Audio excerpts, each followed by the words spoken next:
Hi guys, মই Jumi. আপোনালোক সকলোকে মোৰ চেনেললৈ স্বাগতম জনালো। লগতে আপোনালোকৰ খবৰ কি হেইটো এবাৰ ক'বচোন কমেন্ট কৰি। আজি আপোনালোকৰ কাৰণে এটা নতুন টপিক আনিছো আৰু টপিকটো কেনে লাগে হেইটো ক'ব। এতিয়া দেৰি নকৰো টপিকটো ষ্টাৰ্ট কৰিব বলক। Friends, আমাৰ লাইফটো কিমান ইম্পৰ্টেন্ট তাৰ ভ্যালু আমি সচৰাচৰ বুজিয়ে নাপাওঁ কিন্তু যেতিয়া আমাৰ লাইফত কিবা প্ৰবলেম আহিব ধৰে কিবা বিপদ আহে তেতিয়াহে আমাৰ লাইফৰ ভ্যালুখিনি আমি বুজিব ধৰো আৰু আপোনালোকক এক্সাম্পল হিচাপে যদি মই ক'ব যাওঁ তেতিয়াহলে লকডাউনৰ সময়খিনিকে চাওকচোন নৰ্মেল লাইফত সকলোৱে ব্যস্ত কিন্তু যেতিয়া কৰোনা আহিল তেতিয়া কিন্তু সকলোৱে ঘৰত সোমাই থাকিল কিহৰ কাৰণে কাৰণ আমি সকলোৱে জানো আমি ঘৰতহে সেফ হৈ থাকিব পাৰিম ইয়াৰ পৰা এটা কথাই বুজিব পাৰি যে আমাৰ লাইফটো আমাৰ কাৰণে কিমান ইম্পৰ্টেন্ট তো আজি মই কথা পাতিম আমাৰ হেলথটো কেনেদৰে বেয়া হৈ আছে তাৰে কাৰণ কি তাৰে ওপৰত কথা পাতিম তাৰে কাৰণ বুলি ক'ব গ'লে চাৰিটা আছে এটা হ'ল পলিউশন জেনেটিক ফেক্টৰ স্ট্ৰেছ বা টেনশন এন্ড ফুড হেবিটস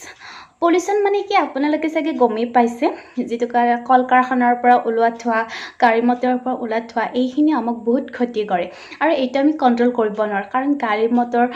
কল কাৰখানাৰ পৰা ওলোৱা ধোৱা এইবোৰ ওলাই যাই থাকিব আৰু দিনক দিনে এইবোৰ বাঢ়ি গৈছে এইটো আমি সেই কাৰণে কন্ট্ৰোল কৰিব নোৱাৰো নেক্সট যেটো হল জেনেটিক ফেক্টৰস এইটো মানে আপোনালোকে গম পাইছে চাগে ওয়াৰ্ডতে এইটো বংশানুগতিকভাৱে হোৱা ৰোগ এটি আৰু যেটো হ'বলে 8% মানুহৰ চান্স থাকে আৰু আপোনালোকে এইটো শুনিছে চাগে কাৰোবাৰ বংশত মাক দেউতাকৰ হোৱা কিছু বেমাৰ বাচ্চাৰ হোৱা এনেকুৱা ৰোগ কিছুমান হোৱাৰ চান্স থাকে নেক্সট যেটো হল হেটো স্ট্ৰেছ বা টেনশন এইটো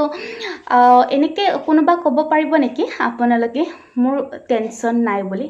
নোৱাৰে পৃথিৱীত এনেকুৱা এজন কোনো ব্যক্তি নাই যাৰ টেনশন নাই টেনশন সকলোৰে আছে কিন্তু প্ৰয়োজনতকৈ অধিক টেনশন হলেহে বেয়া মানে আমাক ক্ষতি কৰে দৈনন্দিন জীৱনত ইমান ব্যস্তৰ মাজত মানে স্ট্ৰেছ থকাটো স্বাভাৱিক কথা কিন্তু আমাৰ প্ৰয়োজনতকৈ অধিক হ'ব নালাগে সেইটো হলেহে আমাৰ ক্ষতি হয় ঠিক আছে